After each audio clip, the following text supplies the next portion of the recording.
So welcome everybody to our session this afternoon. So this session this afternoon is being presented by Professor Karen Cadoo from St. James's Hospital, and she is a cancer geneticist and a medical oncologist with an interest in gynecological cancers. I suppose this is a very interesting and complex subject around cancer. We all know that prevention is better than cure, and for people that hear that they have a familial risk and so on, it can be quite scary, particularly if it's passed down through a family. Professor Cadoo has dedicated her research into helping people, you know, understand the risks and the steps that they can take to reduce their risks of cancer or else catch the signs early. So I'd like to welcome Professor Cadoo, and just if anybody has any questions, you can put them in the chat box over on the right-hand side of your screen. And when the presentation is finished, we'll go through the questions and we can ask them. So do you want to make a start, Karen? Great. Thank you very much. 2 seconds now, so I just pull up my slides.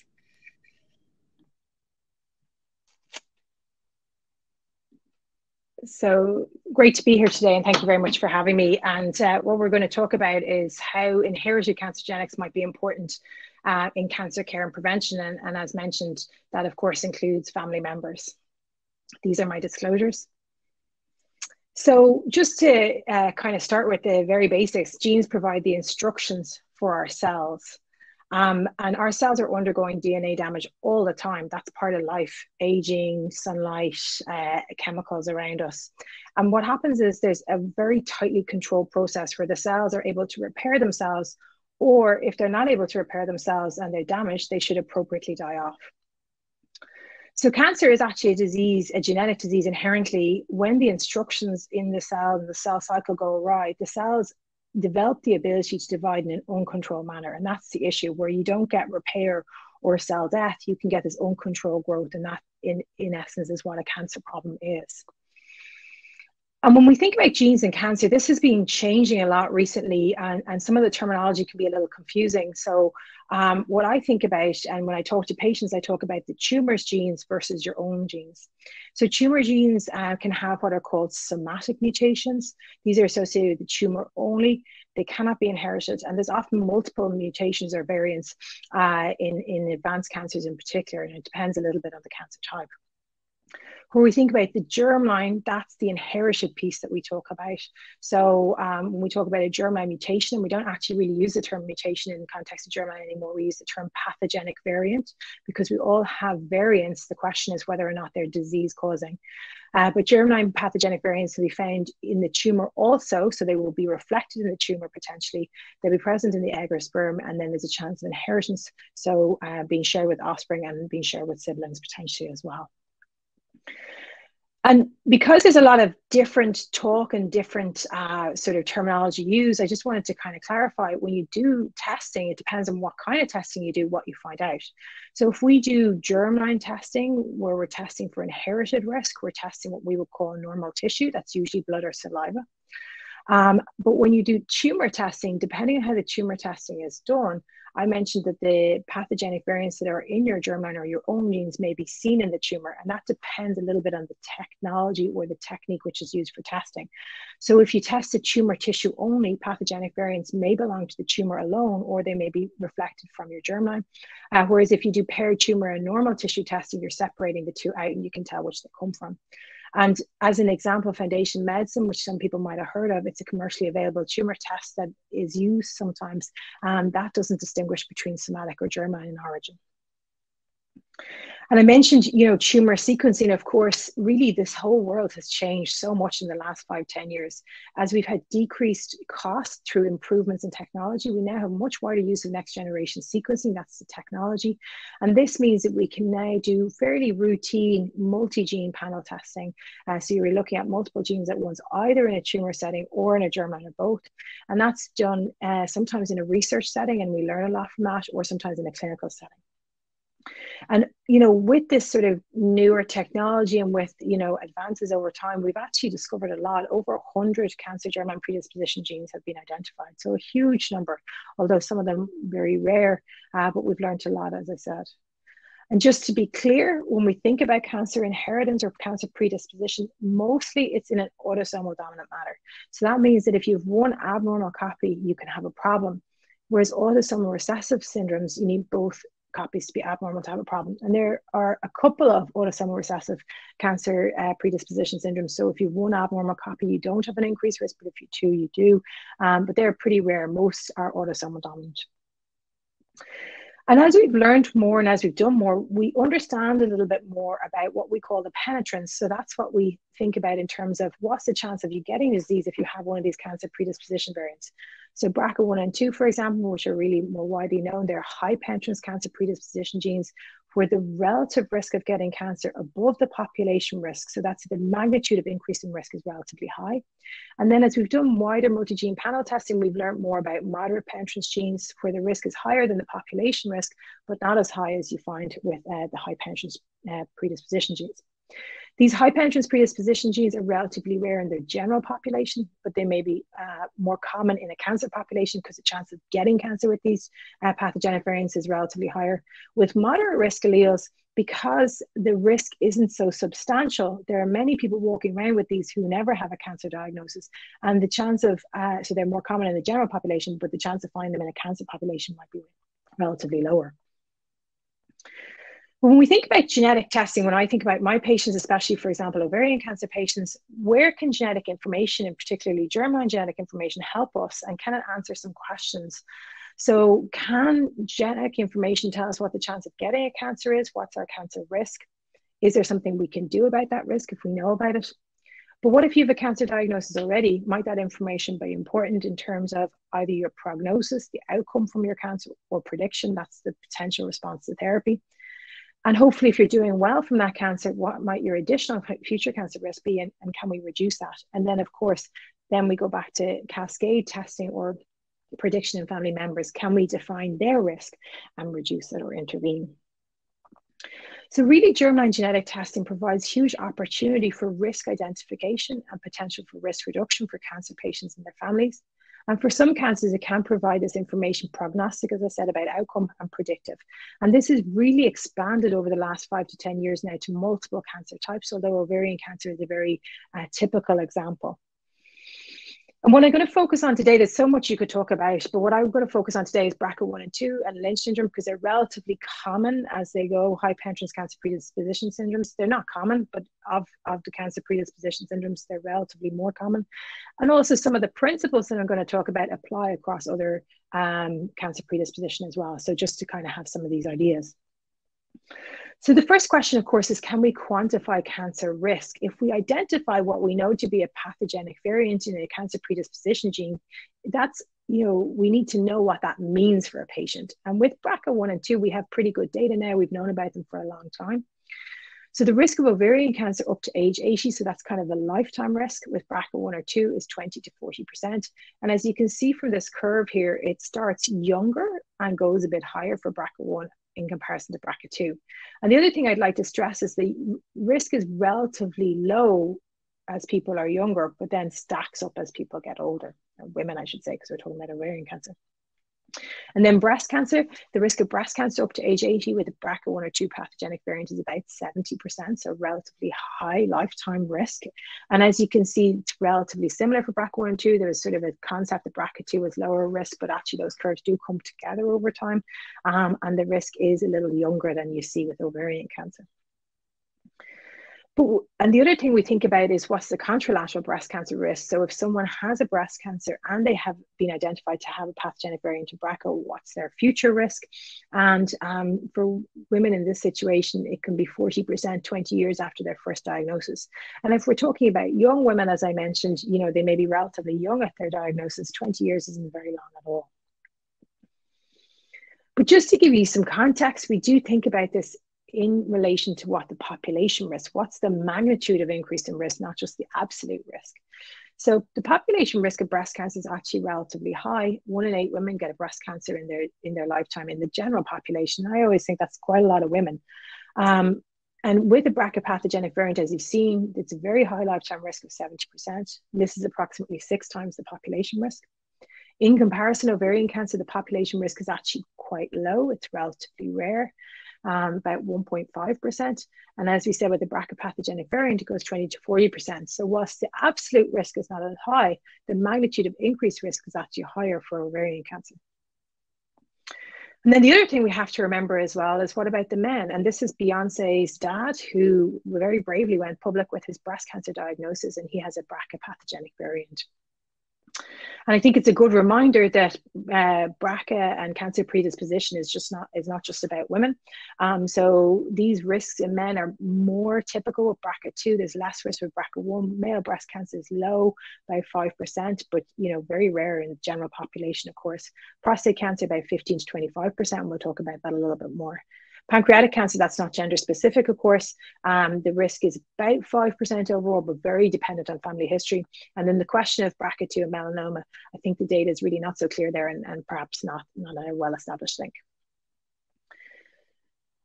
So if we know somebody has a risk of cancer, what can we do about it? So that's the key thing. We have to be able to intervene for it to be meaningful. So the question is, can you catch a cancer earlier at a stage that's more likely to be amenable to cure? So this is Chris Everett, whose sister unfortunately died of ovarian cancer, was found to have a BRCA pathogenic variant. Chris Everett herself underwent testing and had shared the variant, and she underwent what was intended to be risk-reducing surgery, but she had a very small ovarian cancer diagnosis, of which she'll hopefully be cured because she had very little disease and she's going to have chemotherapy, or she's having chemotherapy. What is the option for prevention? So Angelina Jolie very famously went public with her BRCA status and her decision for risk-reducing surgeries. And I think this was a really great, and again, brave, to go public with their personal healthcare information, and what a huge impact that's made in terms of public awareness and people understanding what this world is.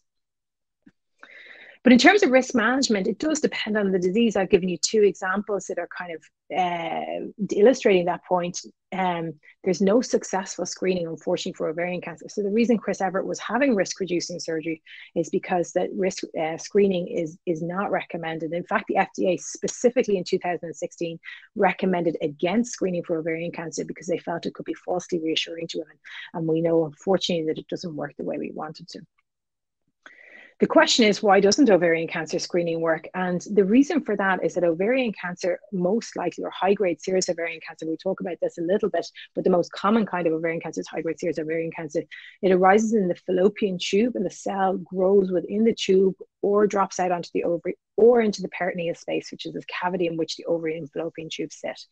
And if you're doing an ultrasound, which people do, transvaginal ultrasounds or CA125, which is a blood test for screening, when you're doing that, you're doing an ultrasound of the outside of the tube. And really, it's within the tube that the problem is starting. So if you want to pick it up at an early stage, you need to be inside the tube. And actually, into the future, that may well be possible. We're looking to clinical trials where we're washing water up into the uterus, into the fallopian tubes, pulling it back down and finding abnormal cells. And that may be a viable screening option in the future. But for now, unfortunately, there is no successful screening option. And that leaves us with risk-reducing surgery, unfortunately. So for BRCA, that's removal of the ovaries and fallopian tubes. And the fallopian tubes are critical, as you can appreciate now after what I just said. It's recommended for BRCA1 and 2, roughly between the ages of 35 and 40. BRCA1, between the ages of 35 and 40, BRCA2, 40 to 45, because the risk is a little older. The surgery is actually relatively straightforward, but unfortunately, the premature menopause and all of that entails is the real issue with having your ovaries removed at this age. In terms of breast cancer risk management, it's slightly different because we do have screening for breast cancer. So that's where we can have a conversation, and it is a very personal decision for women about enhanced surveillance with mammograms and MRIs versus having risk-reducing surgery. And women who are young often start with surveillance, and then they may change they may decide to make a decision for surgery over time. And that's a very personal thing, of course. Surveillance comes with a lot of anxiety, and especially for young women, they often have findings on their initial MRIs. But there is probably no survival advantage in terms of one over the other. The chance of getting a breast cancer is much lower if you have risk-reducing surgery. But many women who have a breast cancer diagnosis are thankfully cured of their disease, albeit with the price that comes in terms of surgery, chemotherapy, potentially radiation, etc. So, this is just a slightly different conversation and depends a lot on the patient's perspective, of course. And again, we think about the men, there's no real breast cancer screening, but awareness for the patient and the provider is key. Prostate cancer screening is recommended.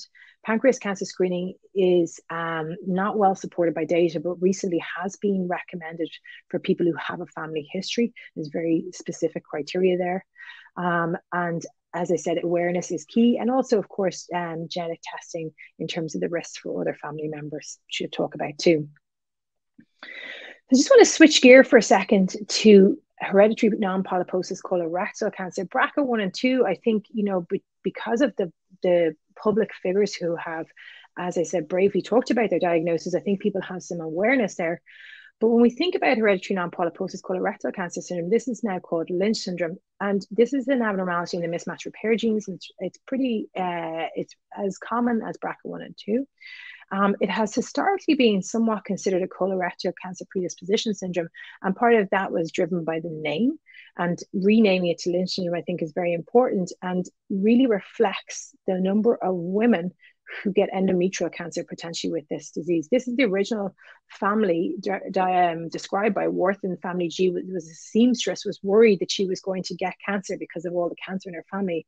And really all of these women that I have put arrows on had endometrial cancer, not colon cancer.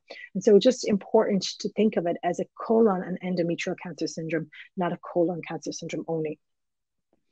The thing about Lynch syndrome as well is that we've learned a lot over the last while. There are 4 genes, MLH1, MSH2, MSH6, and PMS2. And we now understand that the risk varies between different genes. We used to give very general recommendations across all Lynch syndrome genes. And the risk does vary. Lifetime cancer risk with MLH1, MSH2 is 70 to 80%. For MSH6 is interesting because it varies by gender, and 60%, so close to MLH1, MSH2 for women, but for men it's 40%. And with PMS2, the risks are more modest, more like 30%. The population incidence of Lynch syndrome is pretty similar to BRCA. I think I might have just mentioned that, but perhaps the awareness is not as clear. So what about colon cancer with Lynch syndrome? It depends on the gene. MLH1, MSH2, the risk is about 50%. But with MSH6, it's about 20%. And with PMS2, it's about 10%. And to give you some context, again, it's always important to think about what does this risk mean? We know that a 50% risk is high, but you know, where does a 10% risk fit in? So the general population risk of colon cancer is 4%. So it's more than double the population risk. In comparison, I told you the general population risk of breast cancer is 12.5%. So in that context, a 10% risk would not be higher than population risk. And that's why it's always important to think about things in the context of what the absolute numbers are, but also relative to the population risk. The endometrial cancer story is interesting as well because it drives the overall cancer risk for women in MSH6. So if you look at the numbers, the risk of endometrial cancer is about 40% across MLH1, MSH2, MSH6. And it's that 40% risk of endometrial cancer that drives the overall cancer risk for women with MSH6. The risk with PMS2, again, is more modest at about 12%. And again, for comparison, the general population risk of endometrial cancer is similar to colon cancer at about 3%. There's some other risks, they're a bit rarer. The one that we think about actually is ovarian cancer risk. With ovarian cancer risk, about maybe 10 to 15%, except for PMS2. And in PMS2, the risk is about 3%, we think, although you have to be a little bit careful. A lot of the recent move towards gene-specific recommendations for Lynch syndrome are based on a very large database study that I'm showing you here with 6,000 patients in it. However, there's only 230 female PMS2 mutation carriers or pathogenic variant carriers in this study. And so the data about PMS2 is not so robust. And one of the reasons this is important is that I told you the population risk of ovarian cancer is about 1.5%. Having one first-degree relative with ovarian cancer gives you a risk of about 3%. And having one of the moderate penetrance ovarian cancer risk genes, for example, BRCA1, gives you a risk of about 10%, is similar maybe to the Lynch syndrome other genes. But the threshold for doing risk-reducing gynecologic surgery, or risk BSO, that we just talked about, is 5%. And so PMS2, in the absence of a family history, doesn't meet this threshold. And so this is a very careful discussion that we have to have with women. The risks are higher for men. For gastric cancer, this was gastric cancer, the risks are a bit higher for men than for women. And again, depends on the gene. It's lower for MSH6 and PMS2. Really, it's MLH1, MSH2 that you're thinking about. And for MSH, for urothelial cancer is rare, but MSH2, the risks are more significant. So what can we do? Again, if we understand risk, can we do something about it? Well, colonoscopy is hugely important. It reduces the incidence and mortality of colorectal cancer and Lynch syndrome. And these gene-specific recommendations, which I should say are extremely new, it's only in the last 1 to 2 years that we've gone toward gene-specific recommendations. You know, as recently as 3-4 years ago, we were making very general recommendations for Lynch syndrome. But as we understand more and have more data, we've been able to break this down a little bit better, as I just showed you. So for MLH1, MSH2, the risks are younger, so from 25, for MSH6 and PMS2 from 35. And of course, this is always dependent on the family history. If you have a family where there's young colon cancers, even if the pathogenic variant is MSH6, then you might make a slightly different guidance in that setting. And then prophylactic gynecologic surgery. Again, there's not good screening for gynecologic cancers. There's no screening for ovarian cancer, as I said. Screening for endometrial cancer is not really recommended. It's not been shown to be clearly beneficial. So again, the recommendation is when your family is complete, roughly by age 35 to 40. And this is a hysterectomy because of the risk of endometrial cancer, plus minus an oophorectomy, depending on the gene and depending on the family history, but often a hysterectomy with a bilateral salpingo oophorectomy. So we're talking about people, if we know somebody has a risk of cancer, how we might manage that risk or how we might mitigate some of the risks that they have. But if someone has a cancer diagnosis already, what's the chance that they'll have an underlying cancer predisposition pathogenic variant? So if you have a cancer diagnosis, what's the chance that this may have been driven by inherited risk? And this depends very much on the cancer type and the subtype of cancer. So just to share with you some examples, ovarian cancer is actually a mix of diseases. We think about cancers in terms of the origin organ. Ovarian cancer, I described to you about the fallopian tube, the ovary, the peritoneum. We'll actually call all of those ovarian cancer, even though you know, they're slightly different sites of origin. It just depends on where the cell lands. High-grade serous ovarian cancer is the most common, and that's the one that's associated with BRCA1 and 2. There are less common types of ovarian cancer, for example, clear cell and endometrioid. They're the types that are associated with Lynch syndrome. So if you have a high-grade serous ovarian cancer, it's unlikely to be associated with Lynch syndrome, for example, and vice versa. Similarly, breast cancer is a mix of disease. Now, this is a very busy slide, but just to make the point that we think about breast cancers in terms of their receptor status, estrogen receptor, progesterone receptor, and the HER2 receptor. So if all three are negative, we call that a triple negative breast cancer, and they're more likely to be associated with BRCA1, whereas estrogen receptor positive breast cancers might be associated with BRCA2. And then HER2 enriched breast cancers can be associated with a very rare high penetrance cancer predisposition syndrome called Lee-Fraumeni.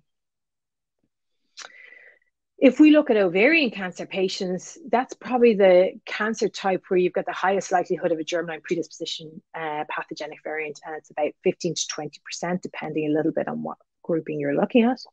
With breast cancer, it's about 10% of women will have a relevant germline pathogenic variant. And again, it depends on the group you're looking at. If you look at a group of young women with triple negative breast cancer, it'll be higher. But if you look at all comers, it's roughly about 10%, depending on different factors. For pancreas cancer, which is a less common disease, overall, about 5% of patients will have an underlying inherited pathogenic variant. A little bit higher, it goes up to about 8% in the context of family history pancreas cancer. And then prostate cancer, this is a really interesting story that we learned about really quite recently. If you look at prostate cancers overall versus advanced prostate cancers, about the number of inherited pathogenic variants in DNA repair genes is markedly higher in men who have advanced disease. And neither age at diagnosis or family history necessarily predict who's going to have a pathogenic variant over the fact that the disease is advanced. That was the thing that came out most in the study. If we look at endometrial and colon cancers, about 3 to 5% of them are Lynch syndrome associated. And there are other inherited risks that predispose to colon cancer and endometrial cancer, for example, but Lynch syndrome, as I said, is a relatively common predisposition syndrome. And actually, Lynch syndrome is interesting because clinical criteria, which we typically use to decide whether or not someone should have genetic testing, they don't perform so well in colon and endometrial cancer. So they're not good at selecting out who may have an underlying pathogenic variant or who might have Lynch syndrome. So this has meant that we've now moved to what's called universal screening of colon and endometrial cancers. So this is tumor testing. The idea is that you test the tumor for proteins or by a thing called microsatellite stability. And if they're abnormal, a portion of that is due to tumor or somatic factors, and a portion is due to inherited risk. And so in endometrial cancer, just an example, the numbers are similar in colon cancer in terms of proportion, but they're a little bit lower absolute. About 20% in endometrial cancer are absent IHC, of which 10% are driven by somatic factors, and 10% will need germline genetic testing. So this is a screening tool to select out people who might be, who warrant genetic testing. Of those who have the germline sequencing, about half will have Lynch syndrome, which gets you to a total of roughly 5% of women with endometrial cancer overall have Lynch syndrome. And about half, we don't find a reason for the absent IHC. And most of them are explained by additional tumor factors. So because we don't have good clinical criteria, the clinical criteria didn't perform very well, this is the kind of international move. This has been done a long time in colon cancer for a number of years. It hasn't been done so widely in endometrial cancer, either in Ireland and internationally, although that's thankfully changing recently and hopefully will be entirely widespread over the next short while if it isn't already. So what if you have a cancer diagnosis? We were talking about what's the chance of you having an underlying predisposition variant, but also how might it be important for you? What might that information mean? And I do, you know, I am a gynae medical oncologist, as was said in the introduction. And so just to give you an example there, for women who have BRCA1 or 2 associated ovarian cancers, their outcomes are better. And what you'll see is they're the top lines in these graphs. And that's probably because BRCA-associated ovarian cancers have improved response to platinum-based therapy over other ovarian cancers potentially. And then we have these new drugs called PARP inhibitors. So the data I just showed you predates PARP inhibitors. So it's not just about these PARP inhibitors, poly-ADP ribose polymerase inhibitors, which have really been a game changer for BRCA-associated ovarian cancer. As you can see in this curve here, for women who had an upfront diagnosis of advanced ovarian cancer, who had a BRCA pathogenic variant either in their genes or the tumor genes, if they were given olaparib, which is a PARP inhibitor versus placebo, double the number of women who got the olaparib were event-free at 5 years compared to the women who are on placebo. And that has been a huge change for women with BRCA-associated ovarian cancer. And actually, there's been a lot of work in PARP inhibitors across disease types. These are different disease settings, different study designs. The magnitude of benefit varies depending on the setting. So for example, I showed you a study in ovarian cancer was PARP inhibitor versus placebo. This is advanced recurrent breast cancer, and it's PARP inhibitor versus chemotherapy. In this prostate cancer study, all these people got PARP inhibitor, and it's just looking at the magnitude of benefit depending on what biomarker subtypes were driving that prostate cancer. And in pancreas cancer, this is people who, more like the ovarian cancer study, where you had PARP inhibitor versus placebo maintenance. The point is that they've been drug approvals across these spaces, and these drug approvals have changed our perspective in terms of how important genetic testing might be for patients. And that, of course, is really important overall.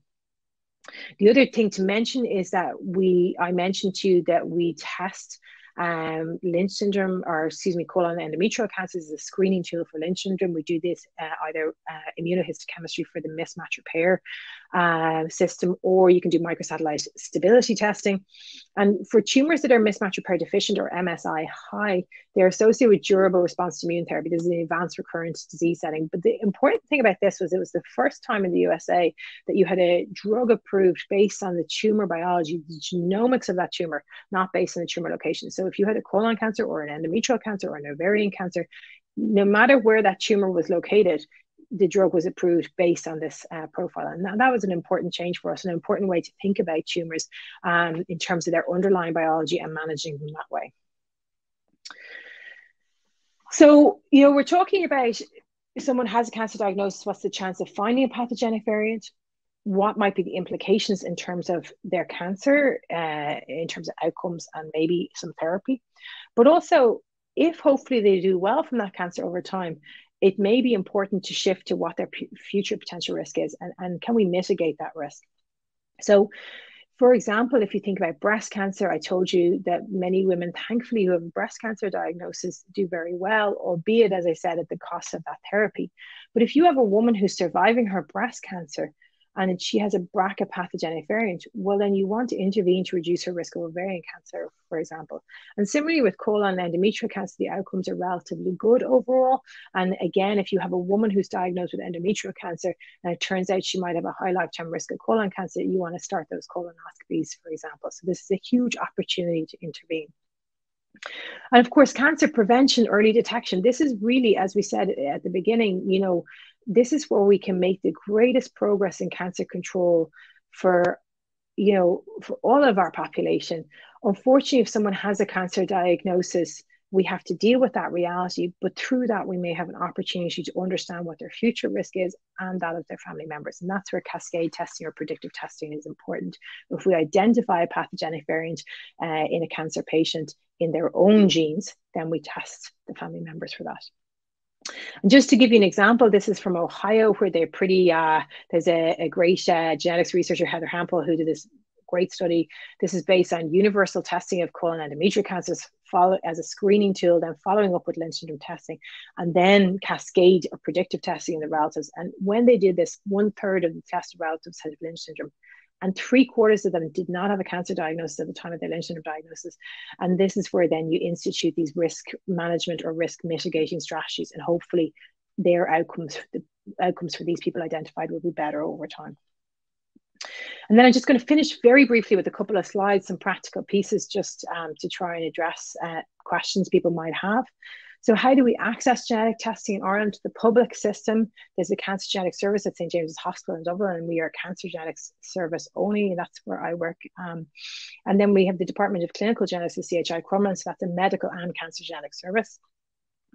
But also we're moving towards mainstreaming or direct ordering of genetic testing for patients who have a cancer diagnosis. So what that means is, you know, over the last 5-10 years, I've told you there's been great advances in technology. There's been great advances in drug development, and there's much more, there are many more patients who are now eligible for genetic testing than were previously. And we have a huge resource. There are not enough genetic counselors to manage this. So internationally and nationally, we've moved towards this concept of mainstreaming, where a patient's medical or surgical oncologist can order the genetic testing without pre-test genetic counselling done by a genetic counselor, but with some pre-test education. And then if someone has a pathogenic variant or an uncertain variant identified, they go to genetics at that point for education. And then the family and cascade testing comes through the genetic service. To date in Ireland, this has only been done for therapeutic purposes. So for companion diagnostics, for PARP inhibitors, usually, so metastatic HER2-negative breast cancer and ovarian cancer, although there's huge work going on currently with the genomic strategy nationally, and hopefully over time we'll be able to roll this out potentially to a wider group of patients. The other thing I just mentioned there is the outcome of genetic testing. I always think the language that we use for the outcome of genetic testing is a little counterintuitive, so I just thought I'd include it here. Positive where a pathogenic variant is identified. Usually positive is a good thing. Unfortunately, positive can be a two-edged sword. For my women with ovarian cancer, having a BRCA pathogenic variant, is it positive or negative? It's negative because that's why they got the cancer in the first place, unfortunately. But it has some positive implications in terms of their potential outcomes from that ovarian cancer. So that's that double-edged sword bit. But if we think about genetic testing just in itself, positive where a pathogenic variant is identified, negative, which is benign or nothing reported, and a variant of uncertain significance. That means there's a variant there, but it's not clear if it has effect. 90% of variants of uncertain significance get downgraded to benign over time with more information. And that is why we do not use variants of uncertain significance for decision making, and we do not test family members for uncertain variants, with some rare exceptions, but that in general is the case. So just some examples of who should be referred for genetic testing. So, you know, it's very hard, and, you know, this is a piece that changes all the time. And so that's a very difficult piece for patients and providers, because people who weren't eligible for genetic testing 2 years ago, 5 years ago, 10 years ago, you know, this world has changed very rapidly. And some of that is driven by us understanding more about it, and some of it is driven by some of these therapeutic factors. But in general, young age of cancer diagnosis, what is considered young is partially dependent on the cancer type. So for example, in breast cancer, if you're talking about someone who does not have an additional family history, under 45, if it's estrogen receptor positive, is young. Whereas for a triple negative breast cancer, under 60 is considered young. So it depends a little bit on the cancer type. If someone has additional features or phenotypes, so for example, if you have a colon cancer diagnosis, it might be mismatch repair proficient. So that means we're not so worried about Lynch syndrome. However, if you've multiple colon polyps in addition, we might be worried about cancer predisposition there, and that might be why they're eligible for testing. If someone has multiple different primary cancers, that may be relevant, although it does depend a little bit on what the cancers are. Some cancers are clearly environmental or more likely to be environmental in etiology. In the tumor factors category, we think about the histologies. I mentioned triple negative breast cancer, high-grade serous ovarian cancer. If you find mismatch repair deficiency in the tumor, like we talked about, colon and endometrial cancer. And if someone has tumor testing, which is not being widely done currently, but will be done more commonly as we go into the future, if someone has tumor testing done with the result that it's potential for germline origin, then they need follow-up to find that out. Therapeutic factors testing that affects eligibility for therapy. Well, that has been a huge game changer, as I said. For example, if I showed you in pancreas cancer, only about 5% of people have a pathogenic variant identified. But if that functions as a companion diagnostic for PARP inhibitor therapy, which is not widely available currently, but again, in the near future, then that might affect the eligibility for testing there. And then family factors, that's kind of, multiple family members affected. I think that one's a little clearer to people. And then just the terminology again, cascade or predictive testing is testing for known familial pathogenic variants. So if we know somebody has a pathogenic variant, we test their family members to identify whether or not they may share that variant as well. So that's a really brief and rapid run through some of germline genetics in cancer. And I want to thank you very much for having me here today. And I'm happy to take any questions. So I am going to stop sharing now. Thank you. Okay. That's brilliant. And I suppose it is only the tip, really, and a snapshot of all the information. Half an hour. There. Yeah. Yeah. So, I suppose you could do a full day and still not get through it all.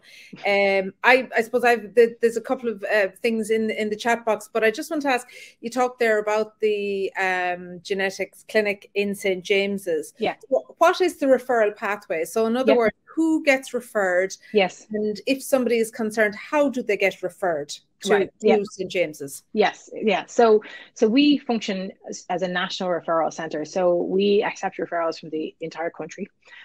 Who gets referred there and how they get referred varies. So we accept referrals from any physician. So that be it a GP, medical oncologist, surgical oncologist, dermatologist. I'd say they sort of split roughly 50-50 GP versus kind of a medical or surgical oncologist.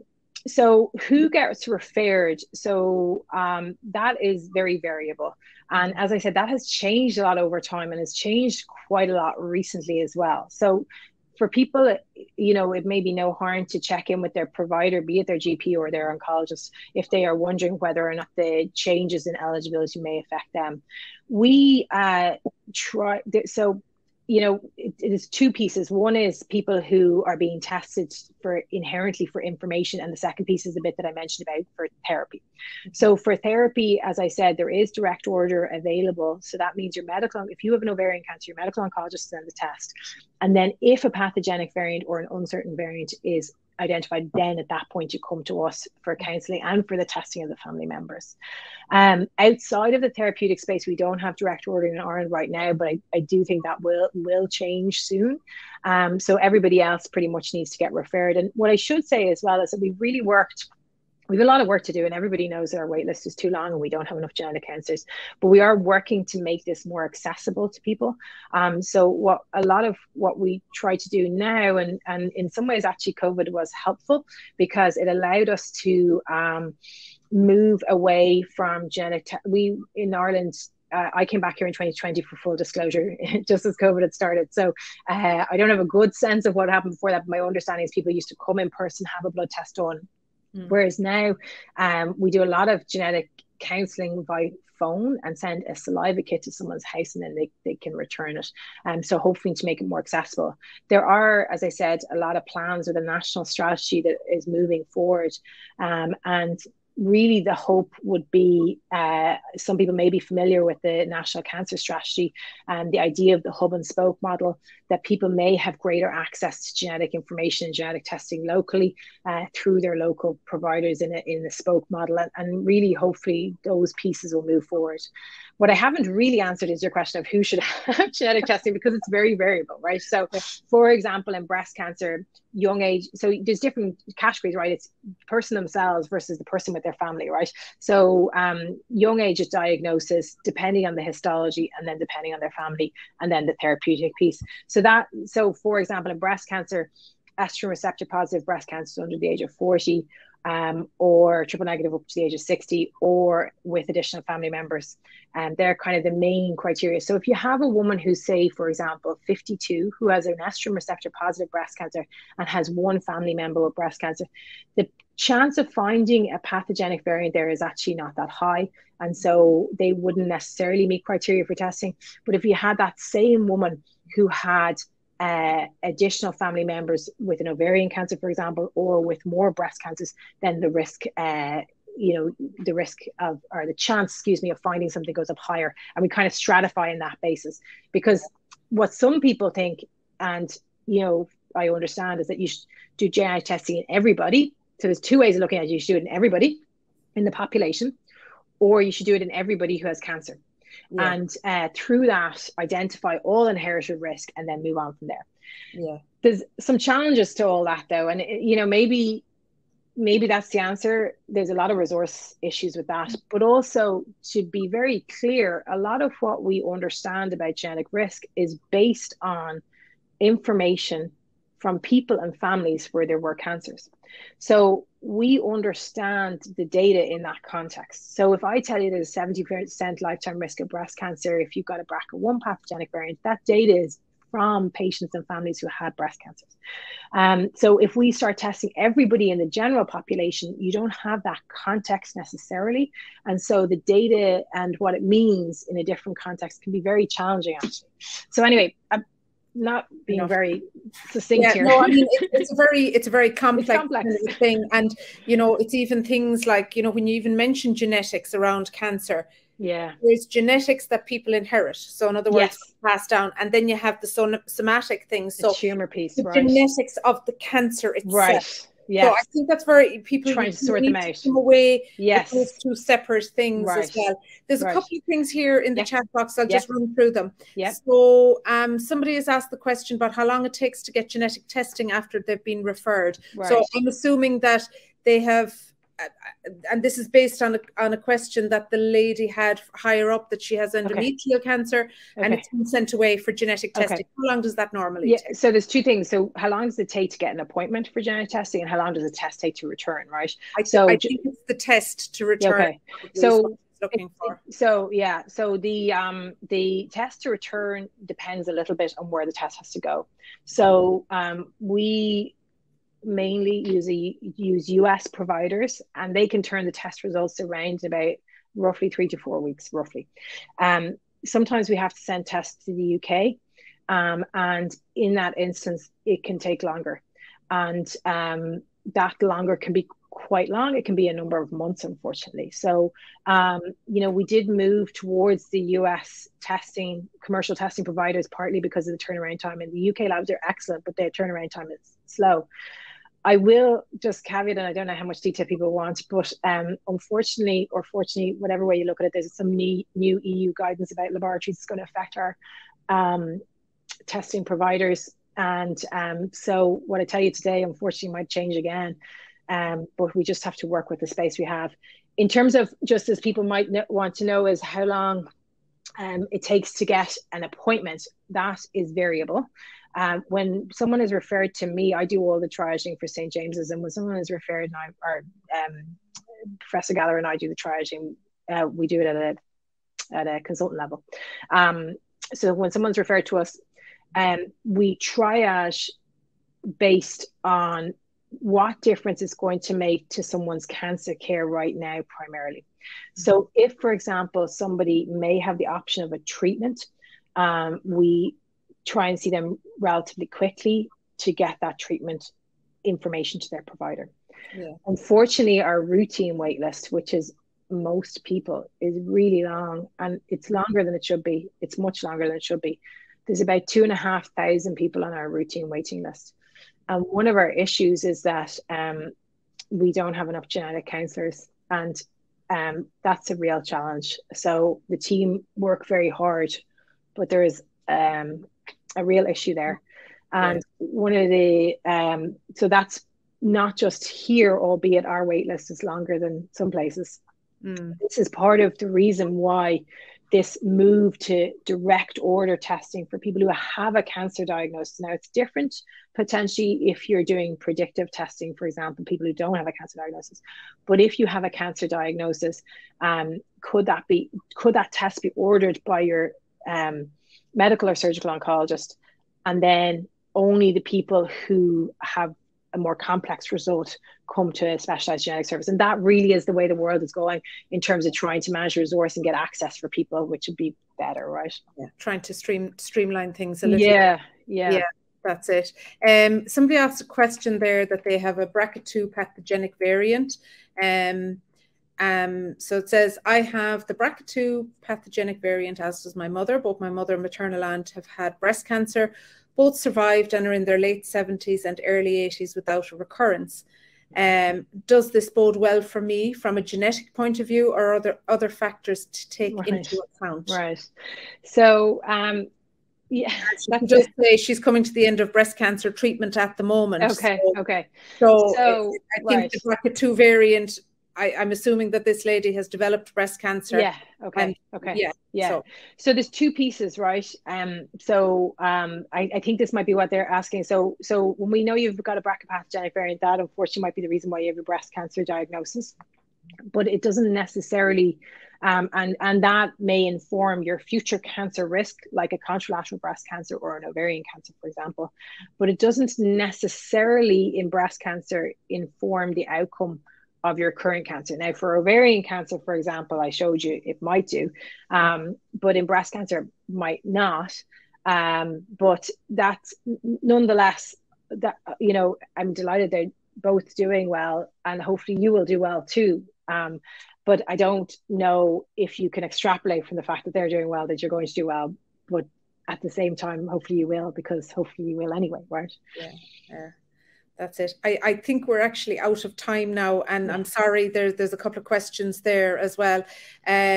So I suppose, you know, I have put the number for the support line at the top there in the chat box. If anybody wants to ring the nurses on the support line on Monday, if they have any concerns or queries.